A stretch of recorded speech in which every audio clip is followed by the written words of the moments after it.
Hello and welcome back, everybody. Hope you guys are doing well out there. This is the Film Chronicles coming at you guys here with a new video. We're going to be focusing on creature features today, and that's going to be revolving around both upcoming creature features and some blasts from the past. And then I also threw in some honorable mentions in there just to mix it up a little bit. So I can't wait for you guys to watch the rest of the video. Thank you again for clicking on this, and as always, hit that like button, subscribe, leave a comment, whatever you guys can do to support. I would totally appreciate it. Thank you again. Alright, and then first on the list for the creature features today, we have A Quiet Place 2, which was actually supposed to come out on March 18th, but that got postponed due to COVID-19. So their intent is to release it again, but to release it in September of this year, actually. So we'll see if they actually are able to. Like I was talking about in my last video, it's kind of uncertain as far as how things are going to proceed with the ongoing pandemic. But as far as A Quiet Place 2 goes, we do have John Krasinski back as writer and director again. You might know him as Jim from The Office. And then when he did A Quiet Place Part 1, that was really, really good, man. Like, introduced a whole new type of alien creature, and then introduced a cool new world and narrative. So I'm excited to see exactly what he does with the sequel. He was very hesitant to actually do a sequel. I remember reading in a couple of interviews online and through a couple of videos and stuff like that, that initially he wasn't sure if he would even consider making us to A Quiet Place Part, but I feel like there's no better person to tackle a sequel to A Quiet Place. If he wrote and directed the first film, it's only natural that he should write and direct the second film. And if he chooses, he could come back for a third film, unless he chooses to cap it off here. Either way, I'm very excited to see what he brings with A Quiet Place 2 and what he'll change within the genre. And as always, I will be playing the trailer in the background, and of course I'm sure most of you guys have seen it, just because these are going to be films that have already been released for the most part, except for one movie that I'm about to cover in the next couple of segments. So here we go. We have Emily Blunt, of course, back as Evelyn Abbott. We also have Melissa Simmons back as Regan Abbott, and then we also have Noah Jupe as Marcus Abbott, of course returning as the main family. Spoiler alert in case you haven't seen A Quiet Place Part 1 yet, but the father does sacrifice himself for his family. It is a very touching scene, and it was really well directed and well acted. So it's exciting to see that the core family is and with their newborn baby sibling, and see where they are in the world right now. As the trailer plays and it shows, you see that it's gonna show some flashbacks and show what happened initially, and then it's obviously gonna pick up, or it's gonna be kind of interspliced together, a couple flashbacks here, then present, and then vice versa, right? Like throughout the movie until the end, where it kind of focuses on the present timeline only. We're gonna see what happened during, I guess we'll call it D-Day, when these aliens and wreaked havoc in their town, and then that was concurrently they got wrecked as a planet as a whole. So not only did aliens invade the world, but now they devastated the world in such a way that it's post-apocalyptic, and there are people that are gonna be fending for themselves, similar to how The Walking Dead has portrayed the post-apocalyptic world, and other movies such as The Road, which is based off of a book. It's gonna be interesting to see how the family is gonna face craziness. And then we also have newcomers coming into the cast. Cillian Murphy, phenomenal actor. You know him from 28 Days Later, The Dark Knight trilogy as Scarecrow, Peaky Blinders. He's also in a couple other great films. And we also have Jaimin Hansu, which is the same line he says as Korath in Guardians of the Galaxy to Star-Lord. Yeah, that guy. He's pretty dang good too, right? I'm excited to see these guys pop up in A Quiet Place 2. They don't look like they're particularly good guys, I would say. Some of the scenes that they have in the trailers look pretty ominous. So it's going to be exciting to see when this comes out, whenever they decide to release it in September. So be on the lookout for that, guys.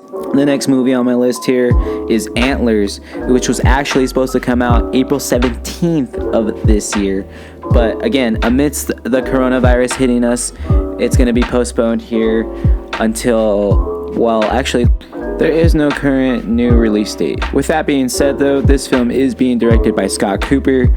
I don't know if most of you know him, but one of the films that I know him for most is Out of the Furnace, that starred Christian Bale, Ben Affleck's younger brother Casey Affleck, and a couple other well-known actors and actresses. I believe Thandie Newton was in that film opposite of Christian Bale as the love interest. That movie was really good, really emotional, and it was crazy. I think it also had Woody Harrelson as the villain, so if you see that on some sort of streaming service, I'd recommend watching it, or however you guys can watch it. Very, very good film. But this film is actually Cooper's first foray into the horror world, I would say, even though this book is based off a short story entitled The Quiet Boy by Nick Antosca, who's actually attached to Antlers to have adapted the screenplay from him. If you want to, go on your own and read the short story, it's actually published on, I'm probably going to butcher this pronunciation, but guernicamag.com. That's always a good sign when the original author of the story or the book or whatever they're adapting the movie from is attached to help them get the best possible film representation. That's very important to the core of the stories that these guys or girls write. That's exciting to see. We also have Guillermo del Toro producing this movie, which is again another good sign. Hellboy, Pan's Labyrinth, Blade 2, those are just some of the things off the top of my head that he's done, and he's going to be producing this movie, so this film must have some merit and some credibility to be backed by Del Toro. And then in the movie we have Kerry Russell, we have Jesse Plemons. I believe they're playing the brother and sister. Like I said, if you read the short story, you'll understand what I mean exactly. Jesse Plemons is playing the deputy or the sheriff, I think, of like this small town. I think they're in Oregon or they're in Washington. I'm not sure where it's going to be set in the movie. Kerry Russell is a teacher, and she starts to notice this quiet boy in her class, and that's obviously not a good sign, and she feels that it's her duty to check up on her kids, which is great, but this leads to some very bad consequences. Those names are probably the two most well known on the cast list, and again, this is a trailer that has been out for a while now too, probably the same time frame of 5 months. It has to do with a Wendigo, and that's rooted in the Native American culture, kind of like a shapeshifter, skinwalker of sorts. It looks pretty freaking crazy. Creature design and the gore looks really good. I'm pretty excited for horror films. I feel like that's one of my favorite genres, definitely. And we haven't had a huge resurgence of monster flicks, not in the sense of like Godzilla or King Kong, but I guess in the sense of like a horror monster. So this is always exciting to see, and again, this movie looks really, really good. Be on the lookout for this whenever they do announce another date.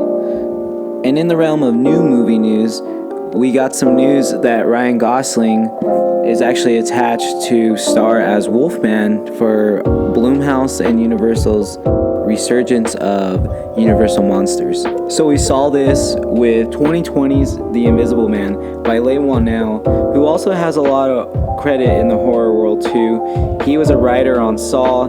He was also a writer on Saw 2, Saw 3, Dead Silence, the Insidious movies, and then he also directed his own Insidious movie with number 3, and then he did Upgrade before he did The Invisible Man. Universal did attempt to revamp these monsters with the Dark Universe, which included Dracula Untold, Tom Cruise's The Mummy, which also introduced Dr. Jekyll and Mr. Hyde with Russell Crowe playing him.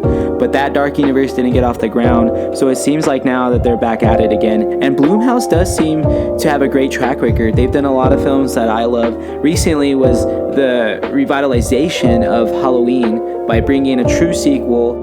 So I'm all for it, especially with Ryan Gosling being announced to not only star, but at one point he was going to write and direct. He's already written a treatment for the story, and that's being adapted by someone else, and they're looking for a director now. So I'm really excited to see how this plays out and how they're going to adapt the Wolfman and give it a form of a modern take and put a fresh spin on it, because we have Jack Nicholson as werewolf, we have An American Werewolf in London, Not that these are connected to the Universal monsters, but we still have these other werewolf films, and how is this Wolfman going to differentiate itself? And that's something that I look forward to. And that's pretty much it. I have the clip here from The Invisible Man.